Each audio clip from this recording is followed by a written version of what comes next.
Sarvepalli MLA Somireddy Chandramohan Reddy సంచలన వ్యాఖ్యలు చేశారు. విదేశాలలో దాక్కున్న మెహుల్ చోస్కీ లాంటి నిందితులు సైతం పోలీసులకు చిక్కుతున్నారని, కానీ కాకాని మాత్రం వారిని మించిపోయాడని విమర్శించారు. కరోనా ఆనందయ్య మందు కేసులో నెల్లూరు రైల్వే కోర్టుకు హాజరయ్యారు సోమిరెడ్డి చంద్రమోహన్ రెడ్డి. నర్మదారెడ్డి ఆనందయ్య మందును ఆన్లైన్లో అమ్మకాలు పెట్టారన్నారు. కాకాని తన మీద 17 కేసులు పెట్టించారని అన్నారు. తాను నిర్దోషినని చెప్పుకునేటువంటి కాకాని నెల్లూరు నుంచి ఎందుకు పారిపోయారని సోమిరెడ్డి చంద్రమోహన్ రెడ్డి ప్రశ్నించారు. కాకానిపై చేస్తున్న విమర్శలకు తనను తన తల్లిదండ్రులను సైతం అసభ్యంగా తిట్టారని సోమిరెడ్డి చంద్రమోహన్ రెడ్డి ఆవేదన వ్యక్తం చేశారు. వైసీపీ మాజీ ఎమ్మెల్యే భాష ఎమ్మెల్సీలను ఇలాగే తిట్టిస్తాను భరిస్తారా అంటూ ప్రశ్నించారు. పట్టపగలు అనుమతులు లేకుండా క్వాడ్జిని కాకాని దోచుకున్నారని ఆరోపించారు. రౌడీలు హిజ్రాలను పంపి తనను బద్నాం చేయాలని చూశారని అన్నారు. అలాంటి వ్యక్తిని జిల్లా అధ్యక్షుడిగా పెట్టిన వైసీపీ అధినేత వైఎస్ జగన్మోహన్ రెడ్డి ఆలోచించాలని అన్నారు. తప్పు చేసిన కాకాని పోలీసులకు దొరకకుండా పారిపోయి తిరుగుతున్నారని ఆరోపించారు. మీడియా ముందు మాట్లాడే వైసీపీ నేతలు కాకాని తప్పు చేయకపోతే పోలీసులకు అప్పగించాలని సోమిరెడ్డి చంద్రమోహన్ రెడ్డి సవాల్ విసిరారు.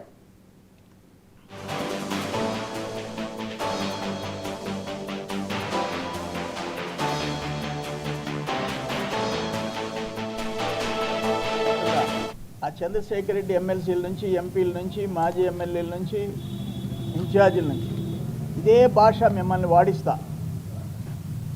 మా వాళ్ళ చేత నేనైతే మాట్లాడలేను, ఎవరో ఒకరి చేత మాట్లాడిస్తా. మీ తల్లిదండ్రుల్ని ఈ చెత్త అసలు మా నోటి గుండా రావాలంటే కష్టంగా ఉంది. ఈ మాట్లాడిస్తా, మీరు చప్పట్లు కొట్టండి, మేము హ్యాపీ అని మెసేజ్ పెట్టండి, ఇటువంటి భాష వాడండి అని చెప్పి పెట్టండి. సిగ్గుండాలా. పబ్లిక్ లైఫ్లో ఉండేటప్పుడు మీరు ఒక పనికి మాలని వెనకేసుకొని వచ్చి, ఒక దోపిడీదారిని వెనకేసుకొని వచ్చి, ఈ కేసు తప్పుడు కేసా?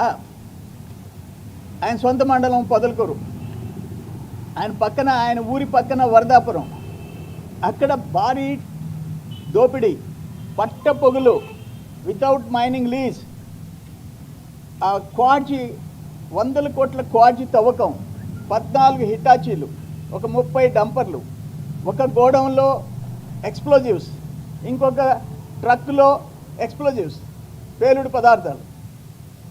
ఇవన్నీ ఆయనకు తెలియదు. 2 బస్సుల్లో హిజ్రాలు వచ్చింది ఆయనకి తెలియదు. ఏ పాపం మీరు చెప్పేది అది. ఒక 2 బస్సుల్లో రౌడీలు వచ్చింది మీకు తెలియదు, ఆయనకి తెలియదు.